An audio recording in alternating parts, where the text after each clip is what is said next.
Well, LeBron James under fire for calling an NBA GM misinformed over his tweet in support of Hong Kong protesters. And while he later clarified his remarks, a new op-ed calls it his big miss, saying the NBA star has only widened the controversy. Our next guest immigrated to the United States from communist China as a child and blasts the league as spineless. Ying is the author of Chinese Girl in the Ghetto, and she joins us right now to explain. Ying, good morning to you. Good morning. Okay, so explain what we're seeing play out over in China and with the NBA. Sure. Well, let's not forget that LeBron is somebody who once proudly said that he and other NBA players have no interest in getting an invitation from Donald Trump in the White House to go to the White House.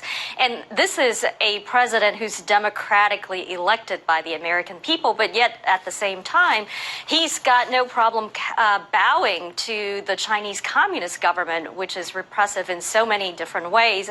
And so that's where we see a lot of hypocrisy, and he's rightly been criticized for his position. But that's not all that he's doing, right? We've seen reports just in the last 24 hours or so that not only is he saying all of that, he's also called for some kind of punishment to be doled out to Daryl Morey, the Houston Rockets GM, who started this controversy with a tweet supporting the protesters in Hong Kong who are fighting for democracy. Right. So I think the problem here is that it is perfectly valid in many ways for many players to say we don't really understand all the complicated issues involved and we're just here to play basketball. We want to bring the love of the game to China, and while we're at it, we want to make a lot of money doing it.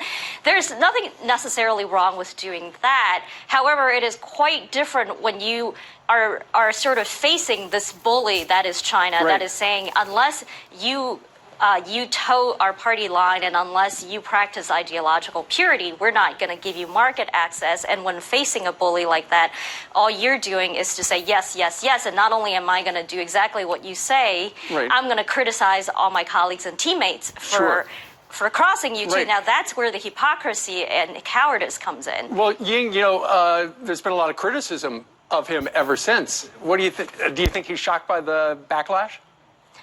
Well, I'm sure he is, because I guess it's quite different going from being a beloved figure to being someone who's constantly being described as spineless, hypocritical, and whatnot. But I think he only has himself to blame, because he's the one who in the past has said, right, I am fighting for social justice and I've got all these brave things to say. But in this particular instance, he's not showing a whole lot of bravery. Interesting stuff going on over there. All right, Ying, thank you very much for joining us live. Scenario, he's a hypocrite, he's a fraud, he is defending China. There's also reports that he pressed Adam Silver, the commissioner of the league, to exude disciplinary actions on Daryl Morey. Whoa. And and it's just like, oh, so you're all about being woke and protests and everything like that when it's here, as you said, and when it's not affecting your bottom line, when it's not a country with 500 million people watching the NBA, with a streaming app that's worth $1.5 billion to the NBA. We discussed some of this last week. Shame on him.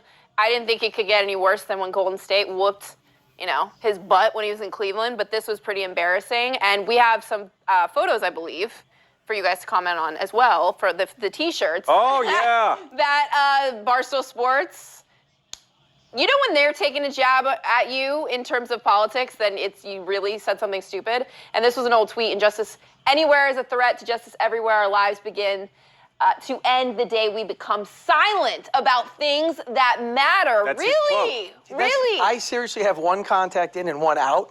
I can't see it, but that's what he said? Yes. Yes. Yeah. That was an old tweet. He was tweeting back in the... Must have forgotten it. Well, he was tweeting back in the Kaepernick days. But would he say this? I guess if you had him here and we had him off camera, we said, "Come on, LeBron, what's going on?" And he would say, "Look, I'll criticize my own country because I live here, and so it's my business." It has nothing to do with that, I don't think, Tom. I think it has everything to do with there's a lot of money to be made in China.